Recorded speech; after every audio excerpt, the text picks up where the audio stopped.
Assalamualaikum warahmatullahi wabarakatuh. Alhamdulillahi wa kafa. Wassalatu wassalamu ala sayyidina Muhammadin al-Mustafa wa ala alihi wa ashabihi ahli sidqi wal wafa, amma ba'du. Para ulama, para kiai yang saya muliakan, pengurus masjid dan segenap panitia yang saya hormati, hadirin hadirat ma'asyiral muslimin yang saya cintai.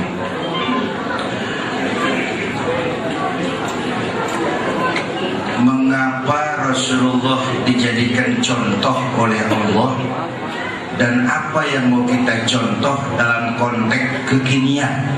Segitu aja judulnya, mudah-mudahan selesai 10 menit.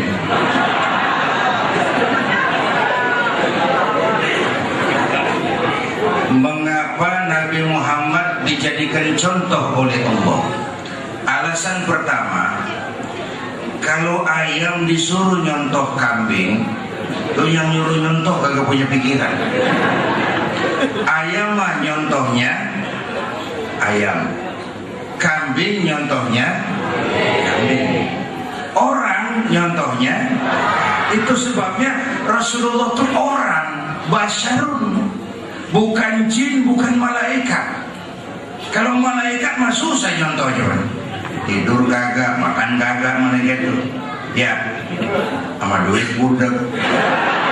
Malaikat sama perempuan kagak open, lah susah nyontohnya. Superman hebat, tapi nggak bisa dijadiin contoh. Superman bagaimana terbangnya? Lagian Superman pakai celana dalam di luar, bukan aja itu. Nabi kita ini manusia. Supaya apa beliau manusia? Supaya bisa dijadikan contoh. Basyarun la kal basyar, manusia tapi beda kualitasnya, beda bobotnya. Itu sebabnya beliau jadi contoh. Contoh, kita nih manusia nih, kita tidur nggak kita? Nabi kita manusia, beliau juga tidur. Cuman tidur Nabi, tidur mata doang, hatinya nggak pernah tidur. Kita tidurnya keblok, asal tidur total habis-habisan. Nabi mah tidur mata doang, hatinya nggak pernah tidur. Ini mana basyarun la kal basyari, manusia memang, tapi jangan samain, kualitas bibit bobotnya beda. Contoh lagi, kita ini manusia, kita keringetan. Nabi kita manusia, beliau juga keringetan. Keringat Nabi harum, wangi, bau minyak kasturi. Zaman belum ada parfum. Keringat kita, udah rasain aja masing-masing dah. Jangan pakai dikubet. Basyarun la kal basyari, manusia memang, tapi jangan samain. Atau lagi biar mantap, kita manusia nih beludak. Nabi kita manusia, beliau juga beludak. Ludah Nabi obat, ludah Nabi obat. Satu contoh, waktu berangkat hijrah ke Madinah kan beliau bersama Sayyidina Abu Bakar. Sampai di Gua Thur, Sayyidina Abu Bakar bilang, saya turun duluan ya Rasul. Kenapa? Bersihin goa, takut ada binatang berbisa. Silakan. Turun Sayyidina Abu Bakar, bersihin goa. Benar, tangannya digigit kalajengking. Sakit, ngebet, bengkak. Kalajengking Arab. Emang di Arab kejadiannya. Silahkan dengerin aja, kenapa sih? Diam-diam. Sakit, ngebet, bengkak, ditahan aja. Udah aman ya baginda Nabi, silahkan turun. Lama-lama berduaan di gua, kelihatan Sayyidina Abu Bakar pucat mukanya. Nabi tanya, "Ma balu kayak Abu Bakar, kenapa ya?" "Gak apa-apa. Kamu berat meninggalkan Mekah?" "Enggak." "Malas hijrah ke Madinah?" "Enggak ya Rasul." "Takut diubur-ubur Quraisy?" Orang kata enggak. kalajengking. Kenapa nggak bilang dari tadi? Saya nggak mau nyusahin Tuhan ya Rasul. Biarin saya tahan aja. Kau sini. Diambil tangannya Nabi. Bismillahirrahmanirrahim. Cuk, diludahi. Ringkas sembuh saat itu juga. Ludah Nabi. Bagian tahu kita yang ludahi. Bongkak campur goreng. Basarun lakal basari. Manusia memang, tapi nggak kayak manusia umum. Itu sebabnya beliau jadi uswatun satu. Alasan kedua, kenapa Nabi jadi contoh? Pribadinya komplit, multi. Sebuah contoh harus bisa dilihat dari berbagai prospek. Wah, ini yang hebat. Bang, saya ini guru bang. Nabi ngajar mas. Innama bu'istu mu'alliman. Aku diutus sebagai guru. Guru bangsa, guru dunia. Saya pedagang bang. Nabi pernah dagang. Umur 9 tahun udah ke Syam dagang. Syam itu Syria, lintas negara. Umur 9 tahun. Saya jenderal pak. Nabi mimpin tentara di medan perang mas. Saya mau balik pak. Nabi dakwah bung. Saya diplomat pak. Nabi politisi. Saya kepala rumah tangga pak. Nabi punya anak bini mas. Ayo rombongan mana dah ngomong. Ini pribadi komplit. Kalau Nabi Isa malah nggak bisa jadi contoh bagaimana membina rumah tangga bahagia. Kenapa? Nabi Isa belum sempat kawin. Nabi Isa bagaimana membina rumah tangga bahagia menurut contoh Isa?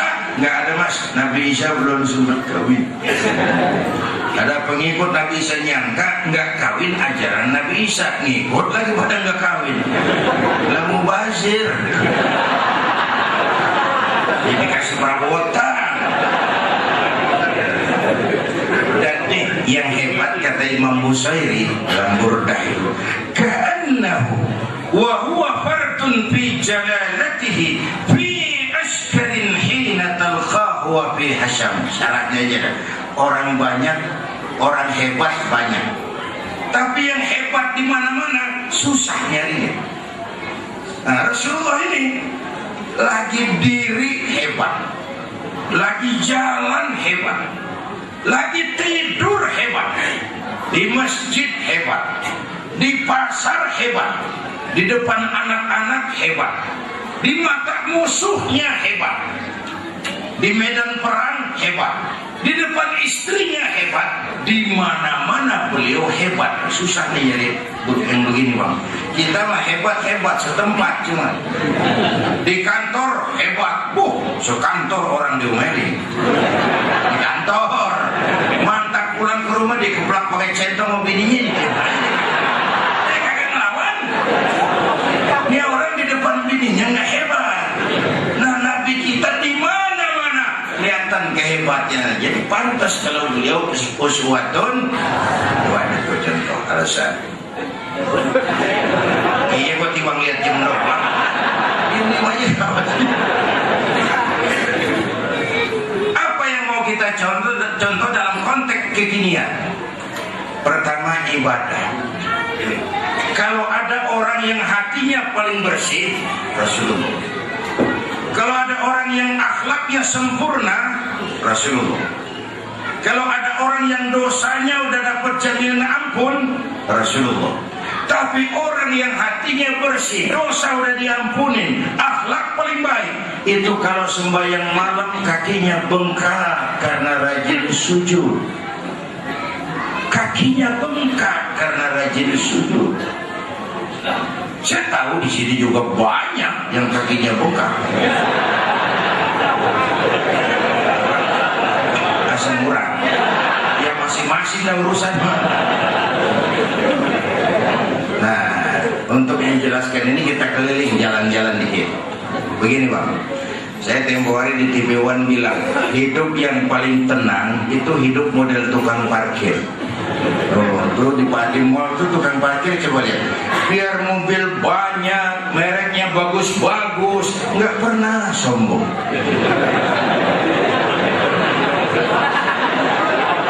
Ntar dulu gua belum rapi ngomong, gua juga tahu mobil orang.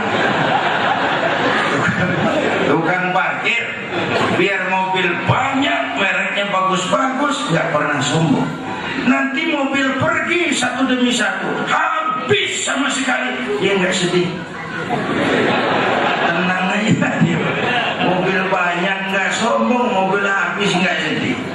Ini urusan nyengir tapi mikir. Ya, saya bukan ngebodor nih, ada muatannya nih cerita. Nyengir tapi mikir. Kenapa tukang parkir bisa begitu? Dia cuma merasa dititipin, tapi nggak merasa memiliki. Tuh tasawuf tuh. Siapa saja kalau merasa memiliki, bersiaplah kehilangan. Tapi kalau merasa dititipi, bahwa harta, jabatan, anak, istri ini semua sekadar titipan, hidup dong kayak tukang parkir. Bagaimana? Pertama, titipan nggak boleh bikin kita sombong. Dititipin doang, sombong, lah kagak pantas amat. Ya. Pak Zainuddin nitip mobil ya, boleh. Yang punya mobil Pogi siapa tatang petete. Emang mobil lo orang nitip. Ada orang dititipi jabatan oleh Allah, sombong, nggak pantas Ya, ada nggak pejabat sombong? Ada, namanya Fir'aun. Fir'aun tuh yang sombong-sombong tuh anak buah Fir'aun semua. Dititipin sombong, nggak pantas. Dititipin harta oleh Allah, jadi orang kaya, sama tetangga nggak mau kenal. Orang lain kecil semua, jalan menginjak tanah. Kuntilanak. Nggak pantas, dititipin doang sombong. Ya.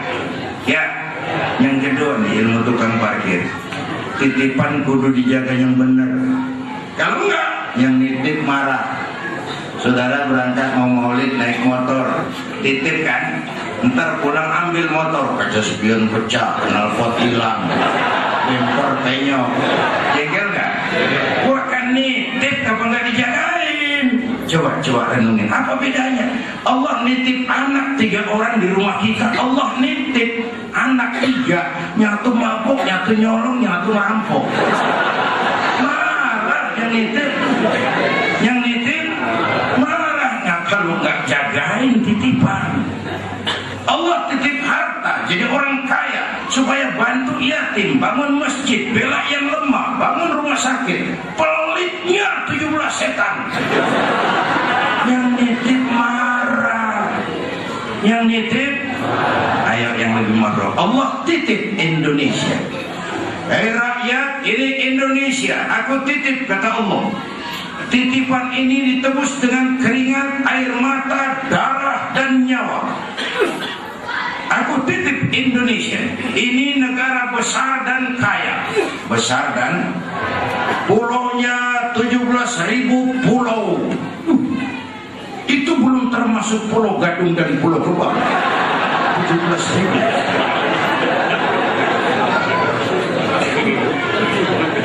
Dan kaya, buminya subur. Di atas perut buminya segala tanaman hidup. Di bawah buminya, perut buminya ada gas, minyak, batu bara. Ini negara besar dan kaya, ditebus dengan keringat, air mata, darah, dan nyawa para pahlawan. Aku titip, kata Allah, kekayaan negeri ini dikuasai oleh negara, tapi harus digunakan bagi sebesar-besar kemakmuran rakyat. Itu amanat rakyat, artinya amanat yang nitip. Suara rakyat kan suara Tuhan. Kekayaan negeri ini harus digunakan bagi sebesar-besar kemakmuran rakyat. Disalahgunakan, dikorupsi. Yang nitip,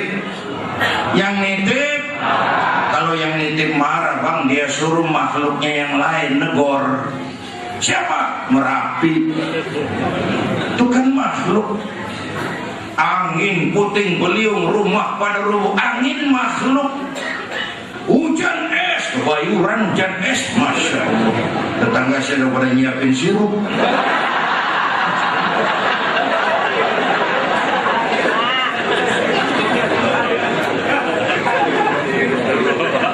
Itu Merapi itu demo. demo, polisi turun, Merapi demo, siapa yang mau turun? Pak Marijan lewat dia ada kumpul dia sama Mbak Surip,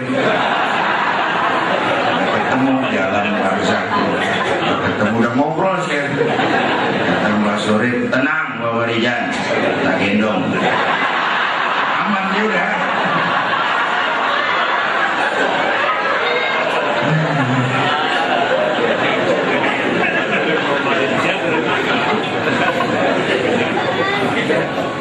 Saudara, yang 100 tahun kita bangun selesai sama gempa 3 menit.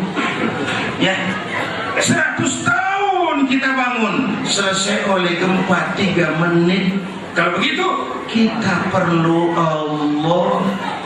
Kalau begitu pantas Nabi, dosanya udah diampuni, akhlaknya paling baik, budi hatinya bersih. Tapi kalau sholat malam kakinya bengkak karena rajin sujud, saya perlu Allah. Loh, tadi mas saya muter ngajak jalan-jalan dong, nyampainya kemari juga nih. Ya, kita perlu Allah. Saya kagum sama mental orang Jepang. 3 bencana numpuk.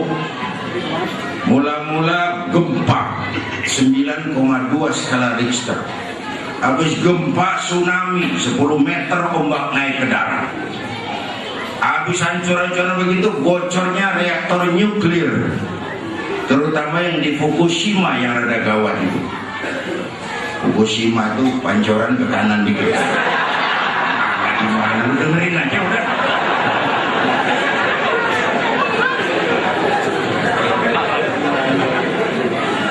Itu Jepang mentalnya memang tahan banting. Tuh, kalau kita lihat TV itu beritanya tuh nggak ada yang dedoakan, nggak ada penjajah. Ya memang negara makmur, tapi mau saja mentalnya tahan banting. Itu sikap mental kita. Makanya Nabi lahir ke dunia nggak sempat lihat bapak, umur 6 tahun ditinggal emak, umur 9 tahun bangun kambing, remajanya nggak cengeng, nggak dikolokin, ditempa dengan kesulitan. Orang itu kalau biasa susah, ketemu susah, pan gak kaget. Ya, kayak kita di Betawi pan mah susah dulu kangen. Susah mulu, mestinya nggak kaget. Saya santri, biasa makan kangkung, datang ke rumah teman dikasih kangkung, makanan rumah, dikasih daging ayam, nambah. Orang kalau biasa susah enak bang, nggak kagetan. Ya, saya santri biasa tidur di masjid, disuruh nginep di hotel, pulas. Tapi yang biasa tidur di hotel, suruh nginep di masjid, enjoy. Ini belajar mental dari orang Jepang tuh dahsyat. Bapak Ibu, malah saya bilang begini. Masyarakat Betawi itu kalau dia mau maju punya modal positif. Pertama, orang Betawi itu demokratis. Kenapa demokratis? Secara kultur orang Betawi nggak pernah punya raja. Jadi jilat, nyesor Betawi mah kagak dah, biar dia susah juga. Emang gengsi yang gede. Buka sejarah. Orang Sunda punya raja Siliwangi. Orang Makassar punya raja Bone. Orang Kalimantan punya raja Mula Warman. Orang Palembang punya raja Sri Wijaya. Betawi nggak pernah punya raja kecuali Raja Lenong. Lain itu. Beda itu. Jadi orang Betawi itu demokratis. Nggak ada yang diumpetin, saja kagak demen aja begitu Betawi. Ya, lah senjatanya golok lempeng banget. Yang tajam mana, yang pudul mana kelihatan. Nggak neko-neko. Yang kedua, orang Betawi itu akomodatif. Kita sadar Jakarta ibu kota milik rame-rame, maka Betawi bisa menerima siapa aja, bisa kerja sama yang mana aja. Cakep kali itu. Cakep. Coba yang jelek kudu diobatin kalau mau maju. Apa yang jelek? Pertama ambek. Betawi kalau ngambek, kayak mesin giling mogok. giling asal mogok sekampung dorong kagak bergerak. Kagak ngerti udah katanya juga. Kan susah mau maju kalau belum gede. Ya biarin orang ngomong turu-turu ini mah. Yang kedua nih, penyakit kita nih Betawi nih, kurang punya mental bersaing bang. Berasa aman di kampung diri, orang udah pada kemana-mana kita utak-utak di situ. Kayak kabus sumur dan enggak hilang lagi. Agak kemana-mana. Kabus sumur kepala doang gede. Pikiran kita begini sih, Allah orang mana-mana kagak di sini dia malu pulang ke kampungnya, gua pulang kemana gua gitu. Uplek. Orang punya mental bersaing. Padahal mestinya taruhlah di Jakarta ini hidup cuma dua pilihan, bertahan atau minggir. Minggir, mulai lagi dari nol lagi di pojokan. Bertahan harus mampu bersaing. Harus mampu bersaing. Paling tidak siapin anak-anak kita. Dulu tuh anak pertama saya titip mondok di Teguireng. Tahun pertama dia pulang saya kontrol. Sini, apa hasilmu setahun di pesantren? Ya sodorin saya pegang penghargaan juara lomba pidato di pondok. Saya heran, ini anak di rumah jarang ngomong bisa jadi juara pidato. Kamu bisa pidato, apa yang pidatoin? Kan kaset ayah diapalin. Dulu itu mah dulu. Sekarang jadwalnya udah saingan sama saya. Saya bilang oke, tapi apa cita-citamu? Saya kepengen seperti ayah. Salah kau. Kalau aku bapakmu menurutmu hebat, kau mestinya 10, 100, 1000 kali lebih hebat. Karena tantanganmu ke depan jauh lebih berat. Tong bapak lu timbang taman SD sarjana lu tong. Bapak lu cuma jadi RT, lu camat lu. Biarin mak lu bapak lu pala jadi kaki jadi pala asal lu terus sekolah. Kan begitu. Ini mau tahu udah tong jangan tinggi sekolah tong. Apa mak bapak lu kagak sekolah hidup pun.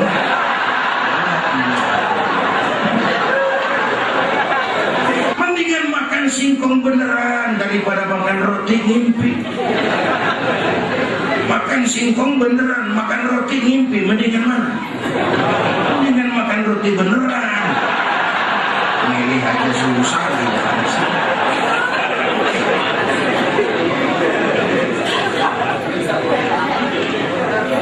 Harus punya mental bersaing. Yang ketiga nih penyakit kita nih, toleransi sesamanya tipis, sesama Betawi. Yang mau pilihan gubernur nih udah 3 Betawi yang mau maju.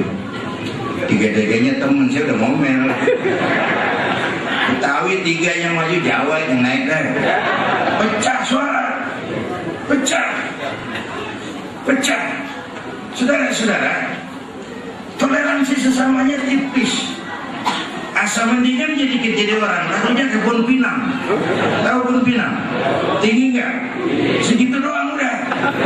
Bon Pinang menang tinggi doang, ditaikin susah, dipakai ngadem kagak bisa, dimakan getir, orang tebang gua cokok.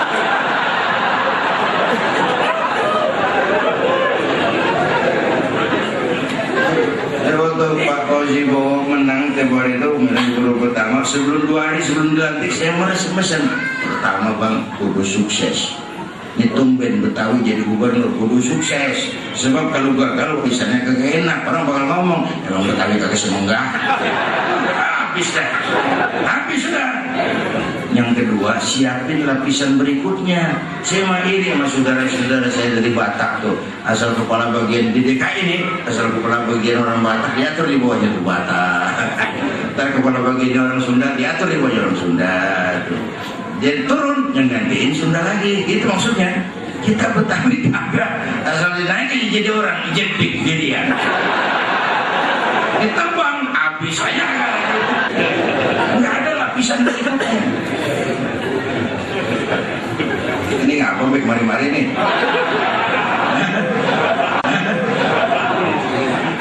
Apaan mulanya nih baik mari-mari? Tahan banting kan itu ya, mental orang Jepang. tahan banting, siap susah. Jadi yang pertama saudara-saudara, untuk nyontoh ibadah ini kita perlu Allah. Nah, sekarang pertanyaan berikutnya, kita hamba Allah bukan? Iya. Kata siapa? Kata kita. Kalau kata kita namanya ngaku. Ngaku itu boleh dan murah. Tapi diakuin apa enggak kita belum tahu. Sebab enggak otomatis kalau kita bilang saya hambamu ya Allah, lalu Allah jawab iya ya. Itu kan ngakunya kita. Berapa banyak orang mulutnya saya hamba Allah, perbuatannya bilang dia hamba setan, hamba dunia, hamba jabatan, nggak sesuai ucapan dengan perbuatan. Yang baru saya dengar diakui baru satu, yang kita peringati maulidnya ini dipanggil hamba oleh Allah. Allah yang manggil kapan? Waktu Isra Mi'raj. Coba lihat ayatnya. Subhanallazi asra bi'abdi, maha suci Allah yang telah menjalankan hambanya. Seolah Allah mau bilang Muhammad itu hambaku, aku jalankan dia. Allah yang ngakuin. Kalau kita baru ngaku.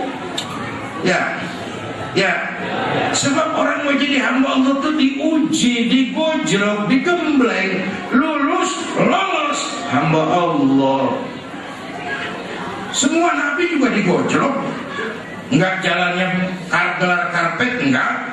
Ada nabi yang diuji lewat ngadepin umat lewat bandel. Nabi Nuh, umatnya Nabi Nuh kulit badak, muka tembok, kuping kubuk. Badar tahu badar, mbahnya bandel. Ada nabi yang diuji dengan kemiskinan, Nabi Ayub. Ada nabi yang diuji ngadepi penguasa yang zalim, Nabi Musa ngadepin Fir'aun, Nabi Ibrahim ngadepin Namrud, lulus lolos. Ada nabi yang diuji dengan gosip, Nabi Yusuf.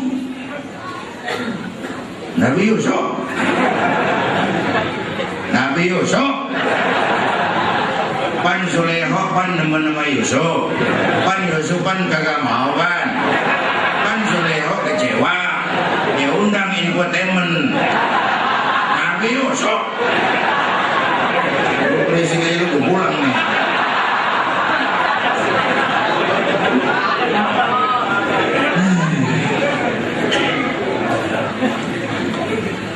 Bapak Ibu hadirin yang saya hormati, jadi dari poin ini kita perlu Allah.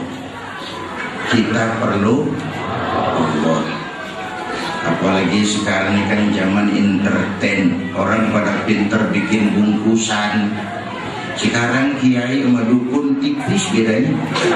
Bener-bener ini ngomong kiai sama dukun saru dah. Pemburu hantu pakai sorban, ntar kiai suruh pakai helm. Atribut tadi udah kacau. Atribut enggak karu-karuan. Maka kita rakyat kudu cerdas. Emas pasti kuning. Ya, apa semua yang kuning pasti emas. Nah, pintar dah. Dikali banyak banget.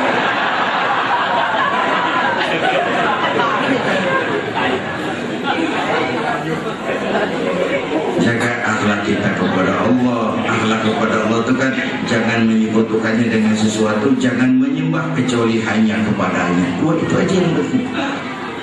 Saya bersaksi tiada Tuhan selain Allah. Saya bersaksi Nabi Muhammad utusan Allah, Nabi terakhir. Tidak ada Nabi sesudah Nabi Muhammad. Harga mati titik. Disiplin. Ada yang ngaku jadi Nabi, wajib tidak percaya. Jenggotnya panjang Pak, masa bodoh.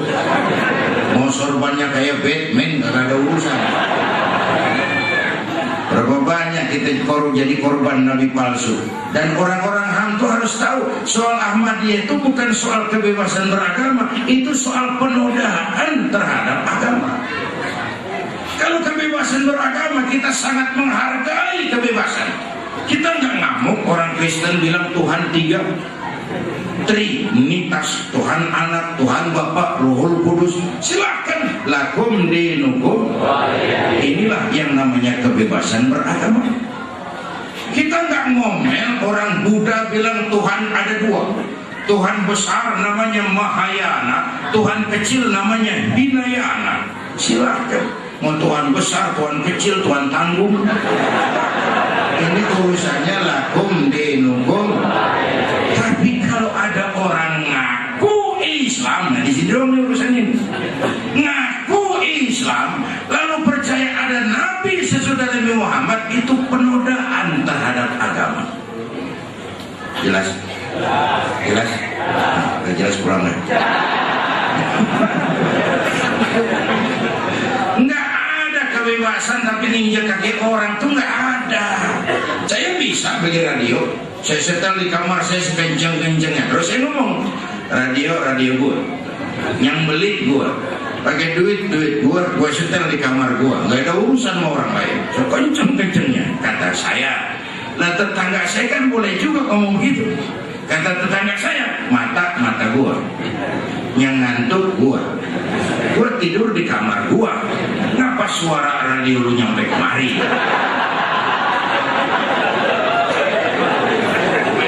Nggak ada kebebasan bagi nginjek kaki orang. Dan yang saya heran, Indonesia kita ini pasar bagus bang, apa aja laku, coba lihat. Asal ada nabi baru, ada aja yang ngikut, saya heran banget. Ini pasar bagus Indonesia. Asal ada aliran aneh, ada aja yang ngikut. Pasar bagus.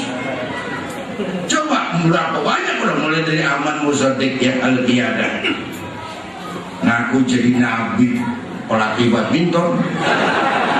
Jadi nabi, dapat wahyunya di Bogor. Tumben banget tuh ada nabi dapat wahyu di Bogor. Yang dulu kalau nabi ke Bogor dapat tales.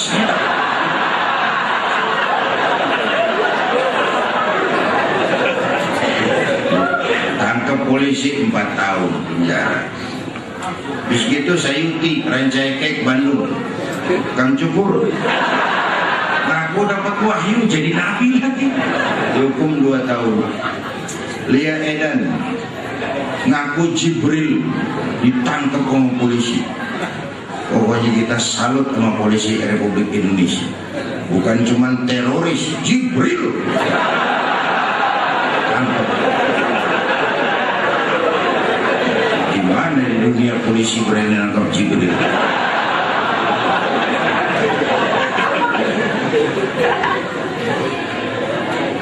Terakhir yang lucu sedih, antara Cirebon Losari, batas Jawa Barat Jawa Tengah, menurut catatan Bakor Pakemnya Kementerian Agama Indonesia, muncul agama baru namanya agama Jasun, agama Jawa Sunda, Jasun. Yang jadi nabi Tugimin.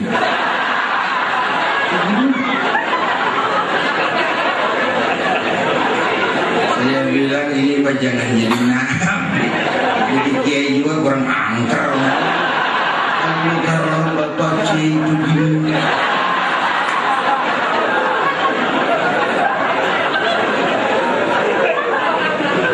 Yang kagak enak selawatnya. Kalau kita kan resep tadi, ya Habibi ya Muhammad, asyik kita rasain. Coba ganti yang barusan. Oh kagak enak di sana. Ya Habibi ya Tugimin. Kagak enak kan, kagak enak.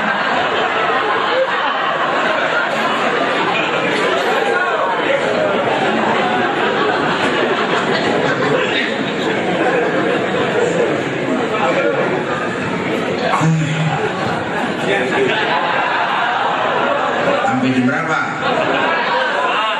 Jam 12. Jam 12. Jadi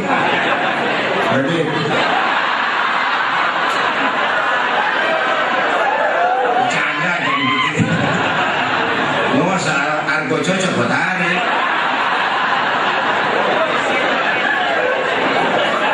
Bercanda.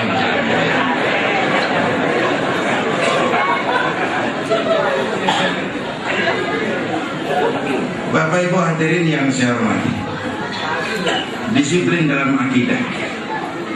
Semua konten kehidupan beragama itu muaranya disiplin.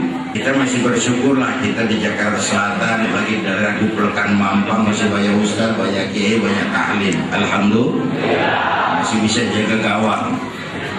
Penyakit masyarakat kita yang agak kronis ini 3: kudis, kurak, kutil.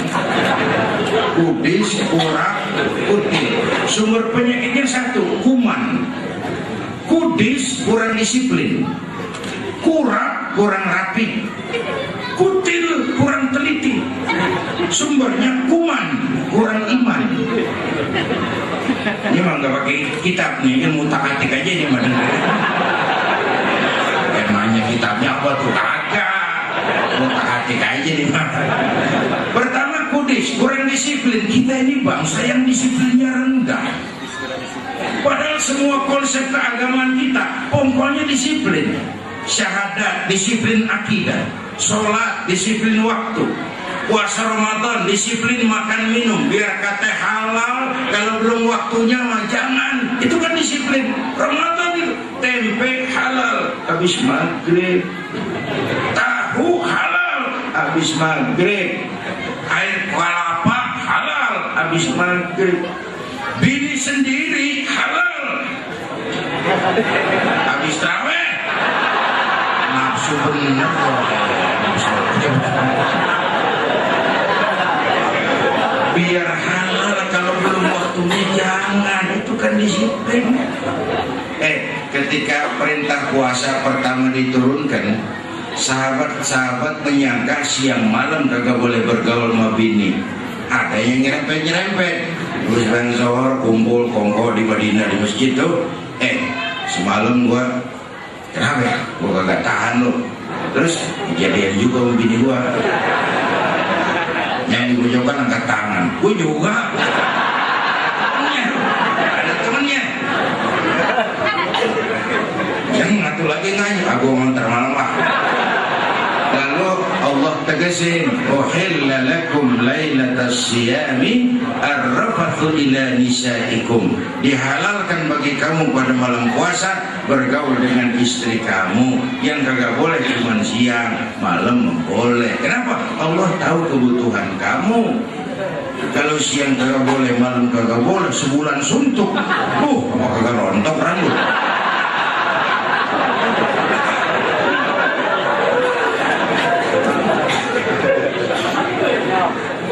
Disiplin. Yang kedua, penyakit kita kurang rapi. Kita bisa bangun masjid, menata masjid, kalah sama gereja. Tuh gereja tetangga saya Melawai itu Blok M, saya lihat kegiatannya Caban Sari itu. Rabu kebaktian remaja, Sabtu kebaktian kaum ibu, Minggu pelayanan umum, Senin ada lagi, Selasa ada lagi. Masjid saya di sana kadang-kadang kampung saya Jumat jam 10 buka, Jumat jam 2 tutup. Buka lagi Jumat depan. Laba-laba yang pada nyarang.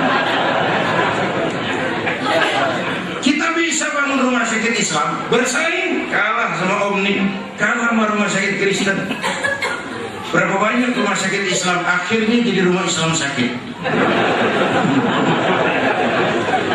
Berapa banyak madrasah kita nasibnya la yamutu wa la yahya, la yamutu wa la yahya, tidak bermutu karena kurang biaya.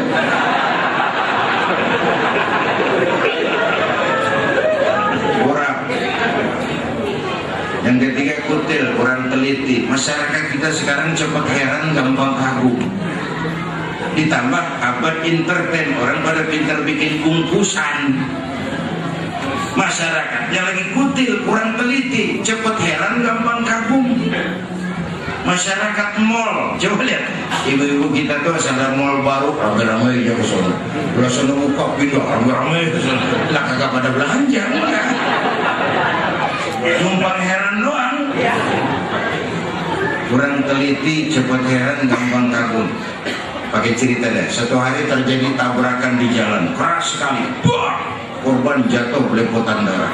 Dikerubungin orang banyak. Datang wartawan, mengambil gambar dari dekat susah, banyak banget orang rubung keliling nyari akal di wartawan. Tolong, saya dikasih jalan ke dekat korban.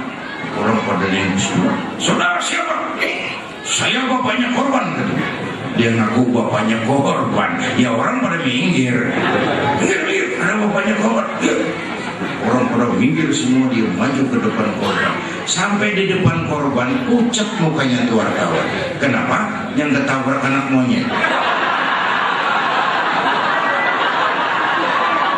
Dia udah kedongan ngaku bapaknya korban.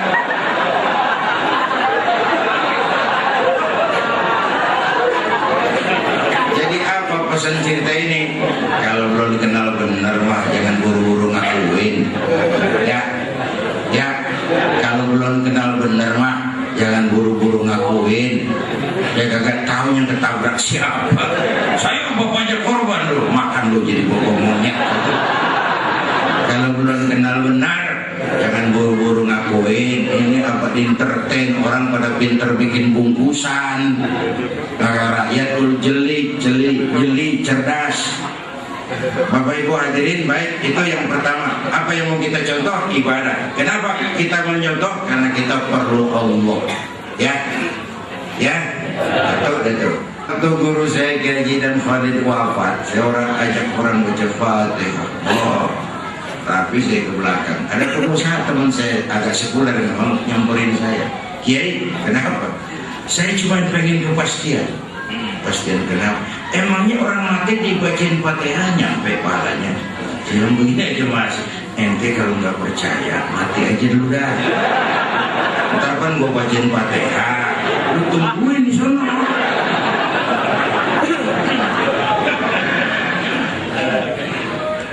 Uang ratusan pesantren dengan jutaan santri ngajarin tahlil, mau diberantas bagaimana kan ngimpi.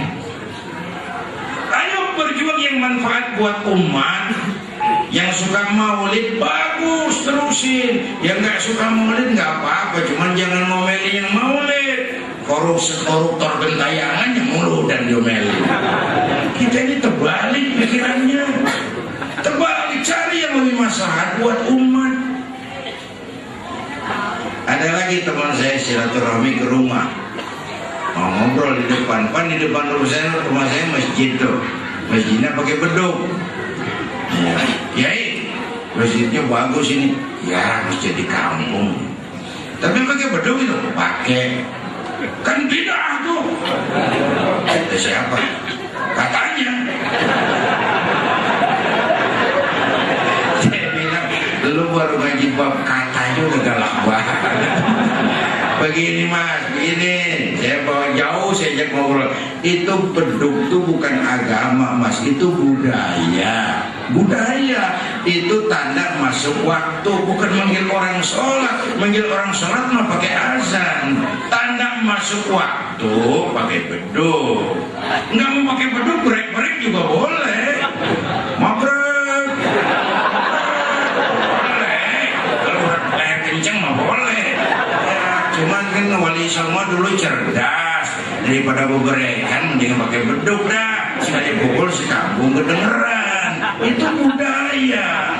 Kalau itu dianggap bid'ah, motor juga budaya. Itu bid'ah dong tuh. Jual, lu beliin ontak.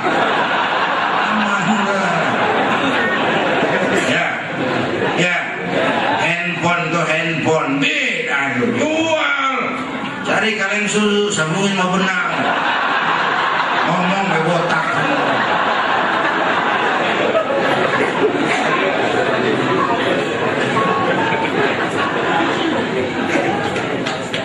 Hormati pendapat orang. Kalau pendapat kita kepengen dihormatin orang, itu aja rumusnya. Bapak Ibu hadirin yang saya hormati, begitulah Nabi membangun semangat kebersamaan. Ringan sama dijinjing, berat sama dipikul, duduk sama rendah, berdiri kita sama tegak. Sehingga Nabi kita memberikan contoh. Coba orang paling dekat dalam perjuangan Nabi di awal-awal itu 5 kan. Saya mau bilang, kampung anget bang kalau ada yang dituain. Ya, kampung anget kalau ada yang dituain. Namanya itu kampung punya Abu Bakar. Jangan di situ kalau mau mabok, apa mau? Kagak enak Bang Ano. Nah, lumayan tuh, lumayan. Ada yang dituain. Kita perlu orang tua bijaksana tempat kita tukar pikiran. Abu Bakar. Tapi Nabi punya Umar bin Khattab, imam tapi jenderal tapi imam, gagah, berani, al-futuhat al-islamiyah. Ada teman saya bang pejabat tinggi banget, kiai, kenapa? Itu habis berisik nggak bisa diomongin. Kenapa? Keras bener sih. Oh, saya malah syukur ada yang keras begitu. Kudu ada yang begitu. Cuman jangan semua begitu.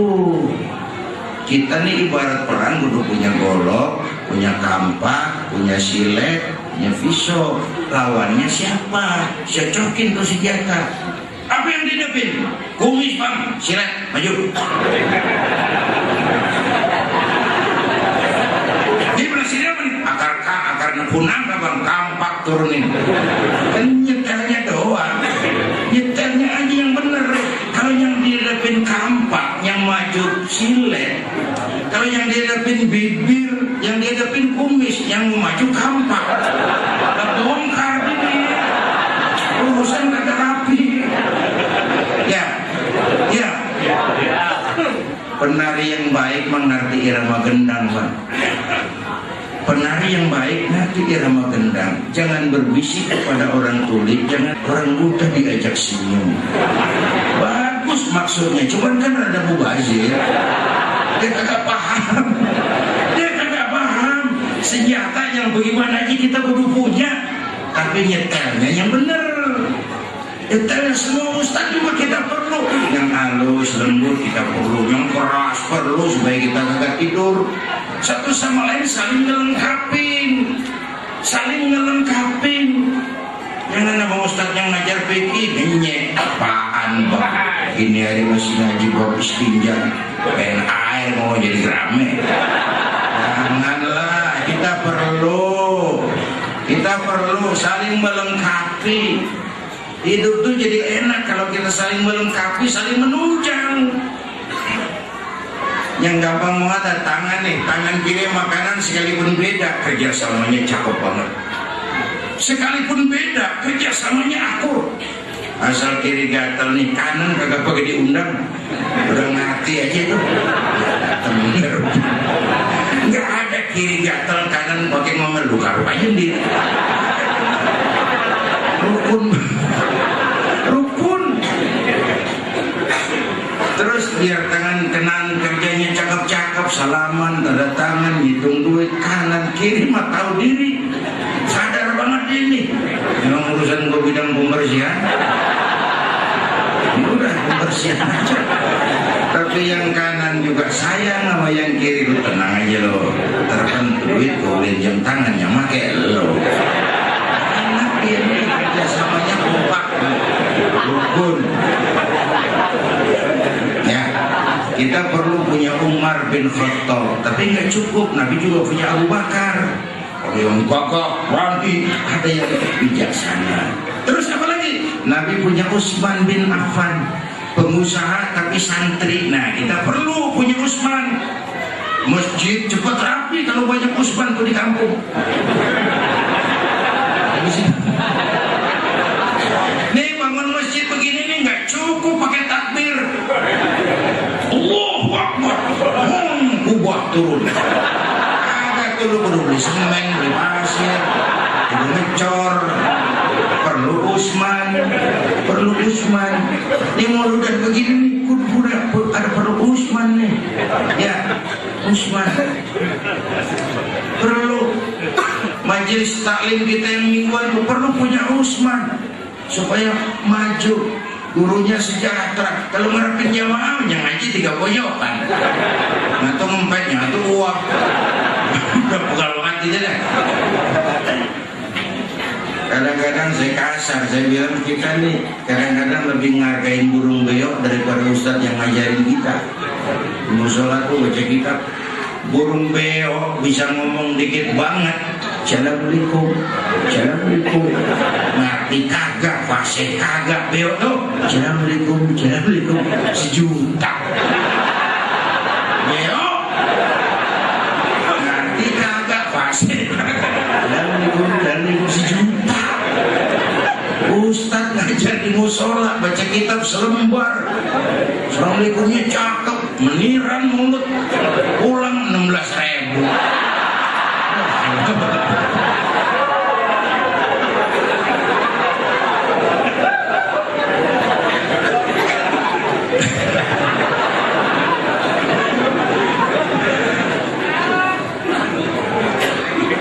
Kita perlu Utsman. Yang ketiga, Nabi punya Ali bin Abi Thalib. Nih, tokoh muda, intelek, masih muda tapi rela korban jiwa demi keselamatan Rasul di malam hijrah. Ayo saya cuplik dikit nih gambarannya. Malam hijrah Nabi, rumah dikepung rapat, pagar betis, jangan manusia, tikus nggak bisa lewat. Dikepung rumah Nabi, mau dibunuh malam ini. Di dalam rumah ketiga, Nabi, Abu Bakar, Imam Ali. Tiga. Nabi tahu rumah dikepung. Sore jam 10, jam 11, Nabi bilang, Abu Bakar, saya ya Rasul. Ayo kita berangkat hijrah. Baik ya Rasul. Ali, saya ya Rasul. Kamu gantiin saya. Apa ya Rasul? Tidur di tempat tidur saya. Baik ya Rasul. Fi amanillah. Berangkatlah Tuhan dengan selamat. Saya tidur di tempat tidur. Tidur di tempat tidur Nabi pada malam rumah dikepung. Karena memang tempat tidur sasarannya. Dan Imam Ali tahu itu resikonya nyawa. Dan waktu itu beliau belum kawin, masih lemah, masih muda. Baik ya Rasul, berangkatlah. Saya akan tidur di sini, menghadang maut arti. Beliau enggak, jangan saya Nabi, Abu Bakar yang tua Anda.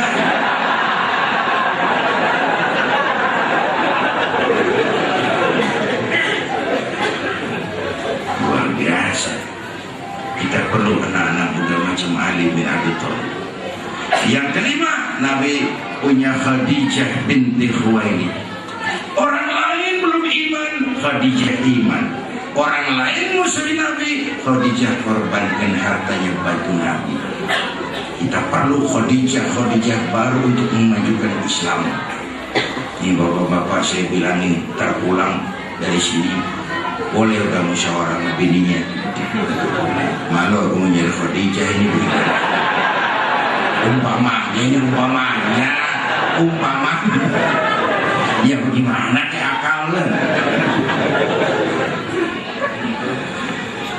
Saudara-saudara hadirin yang saya hormati, membangun semangat kebersamaan. Dan saya ingat almarhum Panglima Besar Sudirman bilang begini, kamu hanya bisa menang kalau kamu kuat. Kamu hanya bisa kuat kalau kamu bersatu. Kamu hanya mungkin bersatu kalau kamu hidupkan semangat silaturahmi. Silaturahmi membangun kesatuan, persatuan, kesatuan membangun kekuatan, dan kekuatan mendatangkan kemenangan. Bapak Ibu hadirin yang saya hormati, ini hal kedua dalam memperingati Maulid Nabi. Yang pertama ibadahnya, yang kedua perjuangannya membangun kebersamaan. Yang ketiga yang kita jadiin contoh, akhlaknya. Pertama, akhlak kepada Allah luar biasa. Saya bilang tadi, dosanya udah diampunin, tapi sujudnya kalau malam bengkak kakinya karena rajin sujud. Ini mah pemantas doang bang, ini mah jangan dikira kelasnya 2 pidatonya lama.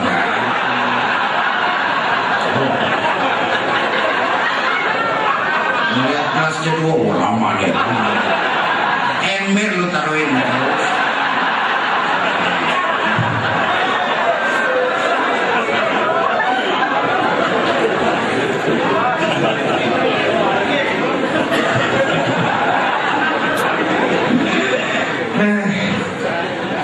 Apa tadi ngomong apa sih?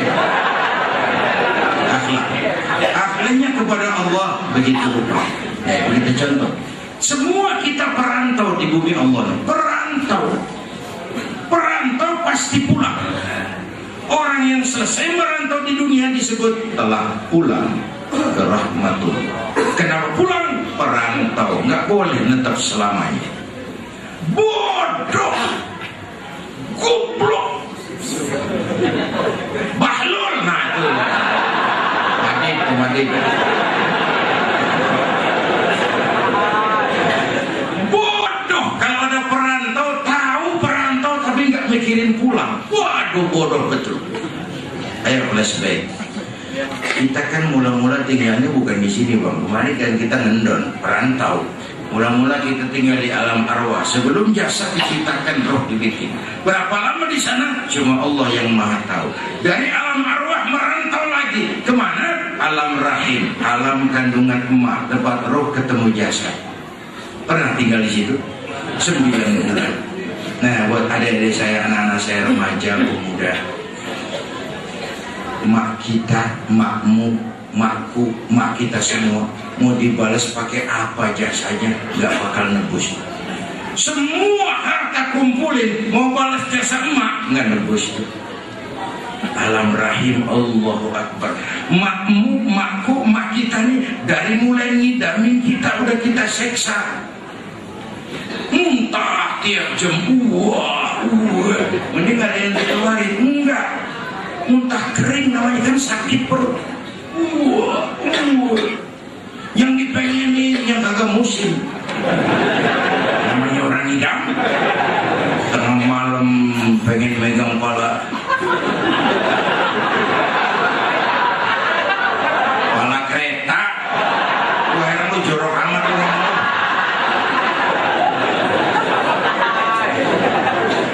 Mau dibayar pakai apa jasa emak? Hamilnya makin lama makin besar, makin berat. Puncaknya saat ngelahirin, pilihan emak cuma 2. Kalau nggak hidup, mati. Kita orang lagi nggak pernah ngelahirin kayak begitu sapi gitu. Bingung sih bingung, bini mau beranak, cuma ngerokok.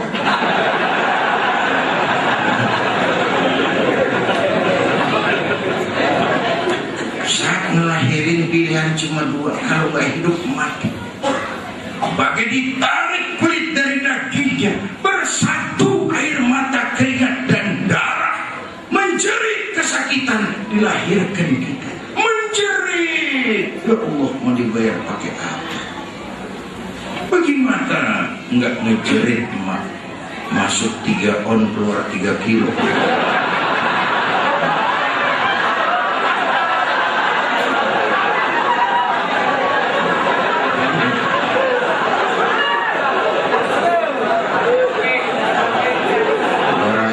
Yang nimbang nih.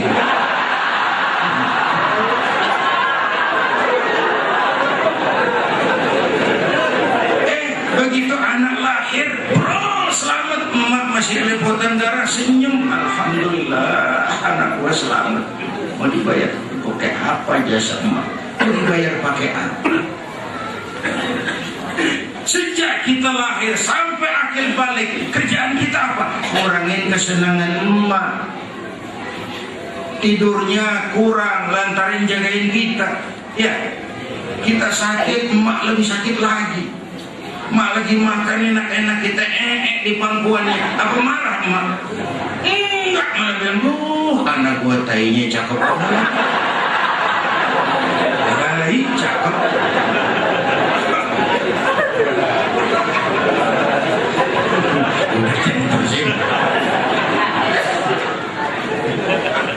Emak tuh kalau timang anak, bahasanya nggak ada yang nggak enak.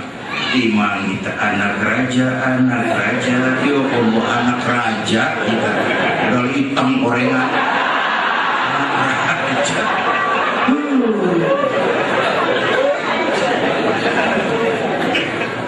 Makanya ziarah bagus. Keramat Empang Bogor bagus, Keramat Luar Batang bagus, Hasanuddin Banten bagus, Syarif Hidayatullah Cirebon bagus. Tapi kalau mak bapak di rumah disia-siain, kebalik tuh urusan.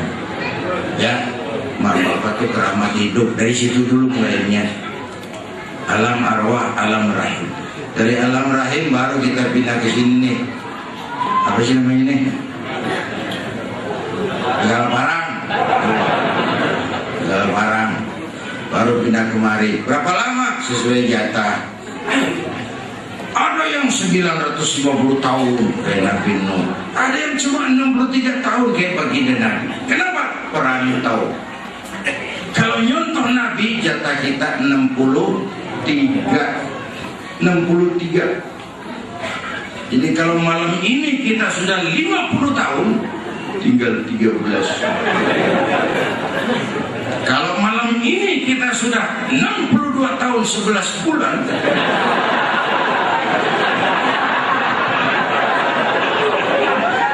harap makannya enak-enak, Pak. Wah, saya masih muda, Pak. bukan itu urusannya. Maut malah aneh, kadang-kadang ngomongnya seger banget, cucu mati. Ya, sebulan lalu Haji Mas Said masih muda, ganteng, mati. Haji Mas Said mati sampai sekarang.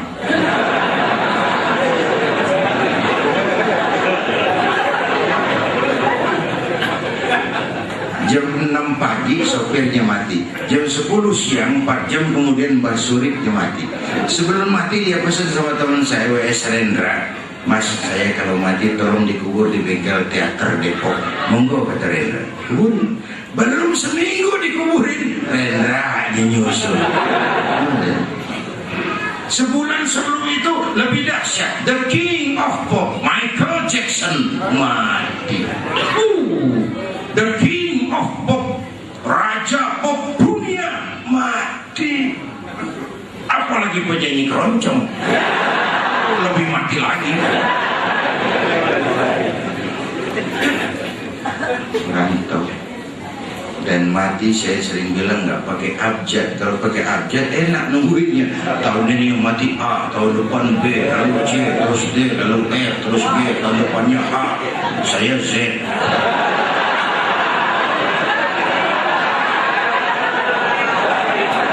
Repot tuh, nggak ada yang ngurusin. Orang udah pada habis.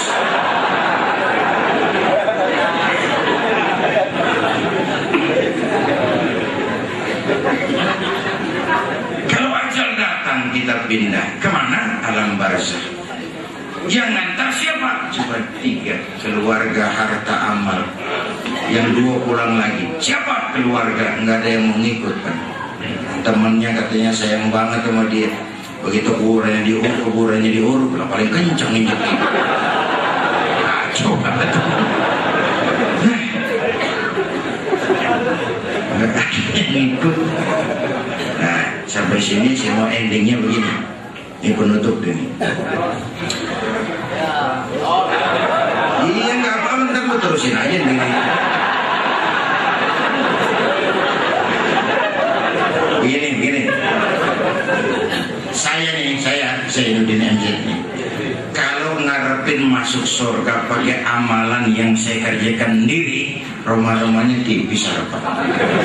Bener nih, bener. Sholat saya berapa banyak saya tahu, sedekah saya berapa duit saya tahu, dosa saya berapa banyak saya tahu.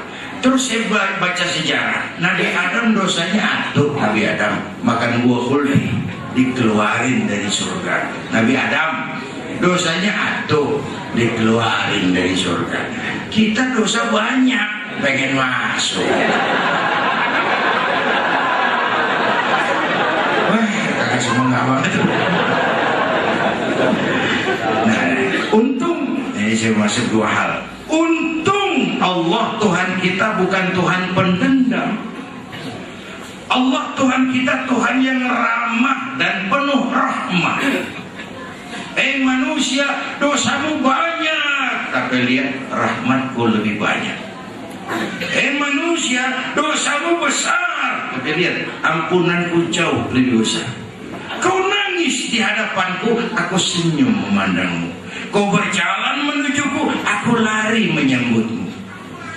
Jadi kalau kita insya Allah sampai ke surga, amin, itu karena rahmat Allah. Ya, sombong orang kalau dengan amalnya dia merasa bisa sampai ke surga. Emang berapa duit surga? Karena rahmatnya Allah. Aduh. Yang kedua yang bikin hati kita besar tuh syafaatnya Rasulullah. Ya, ini cerita kiamat nih. Dia mau nguraiin syafaat soalnya nih. Itu saudara-saudara, alam ini nanti hancur sehancur-hancurnya. Pernah lihat film-film fiktif kan, Kiamat 2012? Ya, filmnya ada yang namanya The Last Day of the World. Ada lagi The Deep Impact. Ada lagi udah bodoh dah film tentang kiamat. Itu nanti alam ini kan hancur sehancur-hancurnya. Bumi gempa, gunung meletus, air laut tumpah ke darat, halilintar menyambar, angin topan bertiup, planet-planet bertabrakan, semua yang hidup mati bareng tanpa persiapan. Allahu Akbar.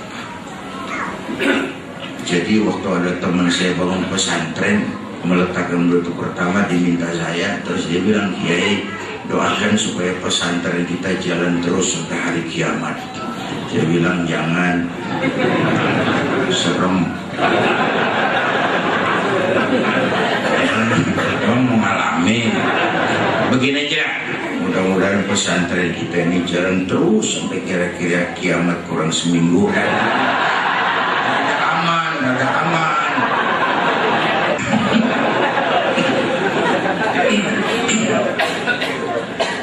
Alam ini semua hancur, semua yang hidup mati, termasuk malaikat mati. Tinggal Allah sendirian. Allah patroli. Limanil mulkul yaum. Siapa penguasa hari ini? Mana Namrus? Mana itu Hitler? Benito Mussolini? Nongol kalau emang Tuhan. Ada yang nyaut, ada rebah semua. Allah lalu berseru-seru, La ilaha illa ana. Ternyata gak ada Tuhan lain selain aku. Allah nyombong.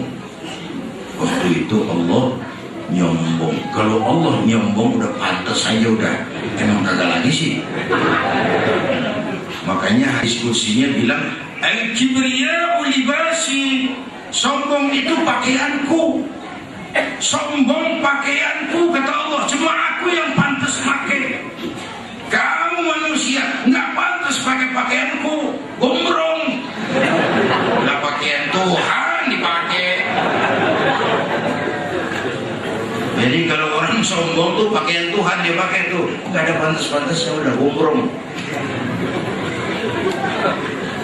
Nanti itu Pak, Bu, Saudara, yang pertama dihidupin bukan kita manusia, malaikat duluan. Hidupin malaikat semua. Malaikat hidup, diatur panitia akhirat.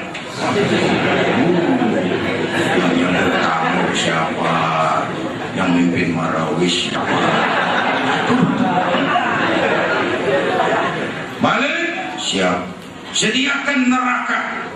Aku mau bakar itu bajingan tengik yang waktu di dunia nggak mau sujud, jauh dari ulama, tinggal di masyarakat jadi biang kerok, saban malam nyekek botol, judi, zina. Siapkan neraka. Baik. Ridwan, iya. Sediakan surga. Aku mau balas hamba-hambaku yang waktu di dunia rajin sujud, dekat dengan ulama, tinggal di masyarakat menebarkan kebajikan, santun kepada yatim, suka menolong orang yang perlu pertolongan.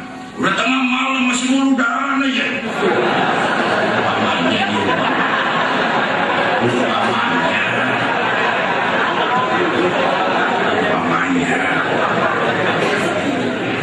Baik ya Rob.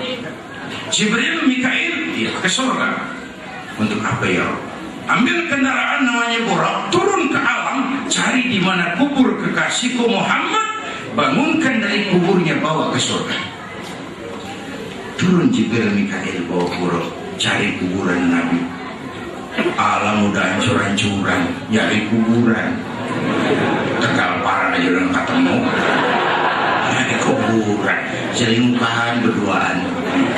Kata Jibril, Mikail, lah mana kuburan? Rata semua ini.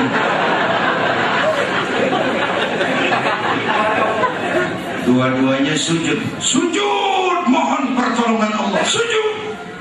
Dengan izin Allah terbuka kubur baginda Nabi, terbuka. Turun Jibril ke sana, bangun dari kubur Nabi kayak orang bangun tidur, usap-usap mata. Tengok kanan ada Jibril, tengok kiri ada Mikail. Lalu tanya, ayu yaumin hadza ya Jibril? Jibril, ini hari apa toh? Ini kiamat Muhammad. kiamat.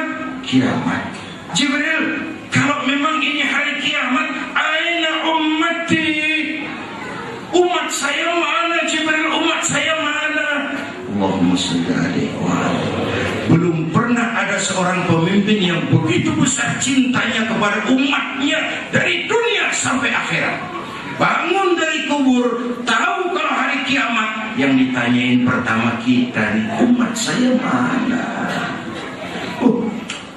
Maksudnya kalau saya yang dibangunin duluan lain. Hari apa Jibril? Kiamat Zainuddin. Bini gua mana Jibril?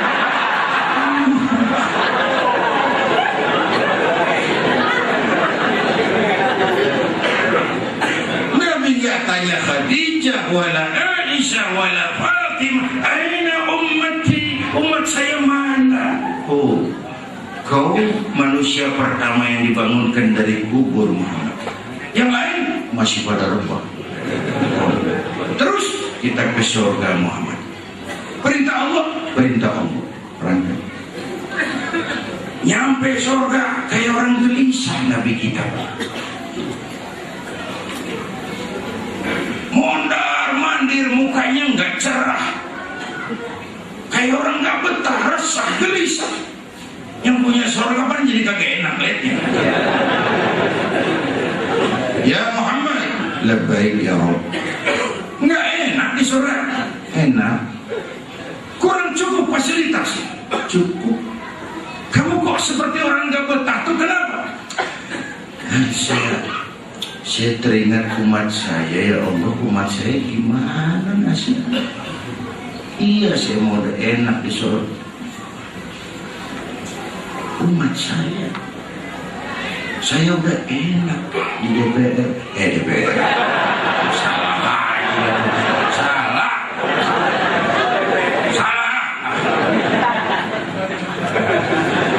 Iya, saya udah enak di surga. Di surga kursi empuk, gaji cukup, dapat mobil, dapat rumah. Nih umat saya yang lagi kampanye pada kepanasan. Jadi mau kamu, saya minta izin keluar dulu ya Rob. Udah di surga minta izin mau jenguk kita. Allahumma sholli alaihi. Nah, episode berikutnya kiamat di kebangkitan. Manusia dihidupkan semua, kebangkitan. Allah karim, saya nggak bisa bayangin. Jumlah manusia yang nongkrong di muka bumi kan sekarang 6 miliar. Yang hidup doang nih 6 miliar. Cina berdua, India 2,5 miliar. Cina 1,5, India 1. Berdua dia 2,5 miliar. Itu kalau kencing bareng. Anjir. Ini manusia dari awal sampai akhir berapa puluh miliar di padang mahsyar. Bangkit kumpul, bingung, resah, gelisah, mau diadilin di padang mahsyar. Bingung, resah, gelisah, panik, mau diadilin. Sekelompok bergerombol di pojokan ngobrol. Mas, kita mau diadilin ini. Ya, terus gimana? Ya kemana kayak nyari bantuannya? Kemana? Tendang guyung. Begini, kita kan umat Nabi Adam nih, anak cucu Nabi Adam, kita berumat anak cucu Nabi Adam. Pantas dong kita minta tolong sama dia, namanya dia yang terdekat kita minta tolong sama dia yuk. Nah cocok, ayo cari yuk. Berangkat cari Nabi Adam pada bosan. Ya Adam, anta abal bashar. Adam, Tuhan bapakmu yang manusia, kami anak cucu kamu Adam, kami mau diadilin di padang mahsyar, tolong kami Adam, tolong. Nabi Adam, orang iso mas. Aku udah ngumpet loh jadi ngomong Jawa nih. Cari yang lain aja lah. Saya dulu nggak boleh makan buah kuldi, saya makan. Tanggung jawab juga. Nabi Nuh kali itu, Nabi Nuh Jawara tuh dia bisa buat cari Nabi Nuh. Nuh, tolong kami Nuh, kami mau diadilin di mahsyar ini. Itu Nabi Nuh tetiasa bang lah tapi gelier aja nama ngomongin Jamis.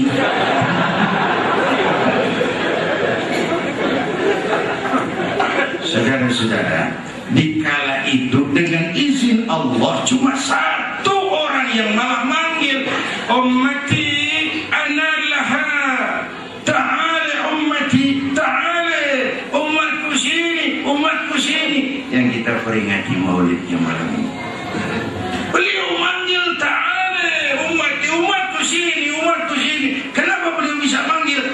Karena umatnya yang dipanggil punya tanda. Apa tandanya? Inna ummati ya'tuna yawmal qiyamah gharran muhajjalin min atharil wudu. Umatku besok di akhirat datang menghadap Allah dengan muka bersinar-sinar karena sering wudu. Sering wudu kan sering sujud. Masa wudu doang bukan sujud? Nggak usah ngaku tuh yang begitu. Tuh umatku tuh mukanya bersinar karena sujud. Tapi kalau muka nggak pernah kena wudu, sekalipun nggak pernah sujud sedikit pun, nyesor di depan Nabi. Saya umatmu ya Rasul, saya umatmu. Kata Nabi, kagak mas, nggak ada. Umatku nggak butak begini.